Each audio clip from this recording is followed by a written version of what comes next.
सरकार ने लोकसभा में दावा किया है कि कृषि मंत्रालय के पास किसान आंदोलन की वजह से किसी किसान की मौत का कोई रिकॉर्ड नहीं है।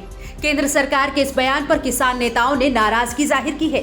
उधर किसानों की मौत के मामले में कांग्रेस ने सरकार पर निशाना साधा।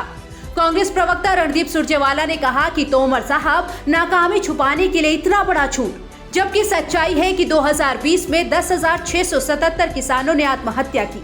4,090 किसान वो जिनके खुद के खेत हैं, 639 किसान जो ठेके पर जमीन लेकर खेती करते थे, 5,097 वो किसान जो दूसरों के खेतों में काम करते थे। पिछले 7 सालों में 78,303 किसान आत्महत्या कर चुके हैं।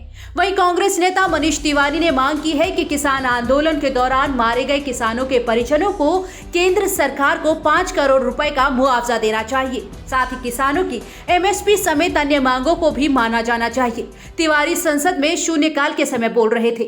नियम 377 के अधीन मामले सभा पटल पर रखने की अनुमति दी जाती है। आइटम नंबर 14, श्री कृषि मंत्री जी। माननीय अध्यक्ष महोदय, मैं प्रस्ताव करता हूँ चर्चा जब होगी, जब सदन में व्यवस्था होगी, आश्वासन और कृषि सेवा पर करार सदन में व्यवस्था होने के बाद चर्चा होगी। क्या लेकर आया सदन में? संवर्धन और सरलीकरण विधेयक 2020 आवश्यक, जाइए मैं चर्चा कराऊंगा। विधेयक 2020 का निरसन और आवश्यक चर्चा करना चाहते हैं ना? 1955 का।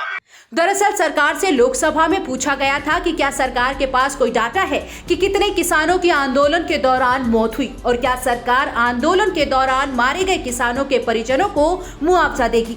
इस सवाल के जवाब में कृषि मंत्री नरेंद्र सिंह तोमर ने लोकसभा में लिखित जवाब में कहा, कृषि मंत्रालय के पास किसान आंदोलन की वजह से किसी किसान की मौत का कोई रिकॉर्ड नहीं है। ऐसे में मृतक किसानों को वित्तीय सहायता देने का कोई सवाल ही नहीं उठता। संसद के शीतकालीन सत्र की शेष अवधि के लिए 12 राज्यसभा सांसदों के निलंबन के विरोध में विपक्षी दलों ने संसद भवन परिसर में प्रदर्शन किया और निलंबन रद्द करने की मांग की। संसद परिसर में महात्मा गांधी की प्रतिमा के सामने प्रदर्शन में राज्यसभा में नेता प्रतिपक्ष मल्लिकार्जुन खड़गे, समाजवादी पार्टी के नेता रामगोपाल यादव, राष्ट्रवादी कांग्रेस पार्टी की सुप्रिया सुले और कई अन्य सांसद मौजूद रहे। विपक्षी सांसदों ने वी वॉन्ट जस्टिस, निलंबन वापस लो के नारे लगाए। कांग्रेस और कई अन्य विपक्षी दलों का कहना है कि 12 सदस्यों का निलंबन रद्द किया जाना चाहिए ताकि सदन सुचारू रूप से चल सके। इससे पहले मल्लिकार्जुन खड़गे ने राज्यसभा के सभापति एम वेंकैया नायडू को पत्र लिखकर आग्रह किया कि वो निलंबन के फैसले पर पुनर्विचार करें और निलंबन रद्द करें। इस प्रोटेस्ट का मतलब है कि जिन लोगों को सस्पेंड किया गया है वो कानून बाहर है, संविधान बाहर है, उनको वापस लेना और सस्पेंशन रिवोक करना ये हम चाहते हैं।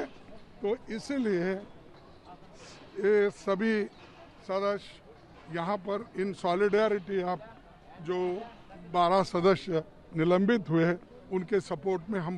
दरअसल संसद के शीतकालीन सत्र के पहले दिन कांग्रेस और तृणमूल कांग्रेस सहित अन्य विपक्षी दलों के 12 सदस्यों को पिछले मॉनसून सत्र के दौरान अशोभनीय आचरण करने की वजह से वर्तमान सत्र की शेष अवधि तक के लिए राज्यसभा से निलंबित कर दिया गया है, जिसका विपक्षी सांसद विरोध कर रहे हैं।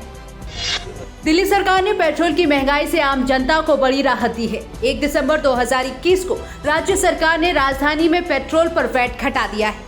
केजरीवाल सरकार के इस फैसले के बाद दिल्ली में पेट्रोल करीब 8 रुपए तक सस्ता हो जाएगा, जिसके बाद दिल्ली में 1 लीटर पेट्रोल की कीमत 95 रुपए 97 पैसे प्रति लीटर हो जाएगी। आपको बता दें कि पेट्रोल के नए रेट्स आज आधी रात से लागू हो जाएंगे।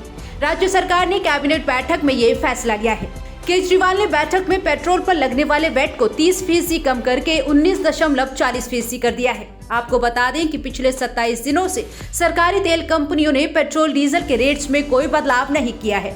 इस साल की शुरुआत के बाद से ही देश भर में पेट्रोल डीजल के दामों में आग लगी हुई थी। केंद्र सरकार ने दिवाली से पहले पेट्रोल की कीमतों में एक्साइज ड्यूटी घटा दी थी, जिसके बाद पेट्रोल 5 रुपए और डीजल 10 रुपए सस्ता हो गया था।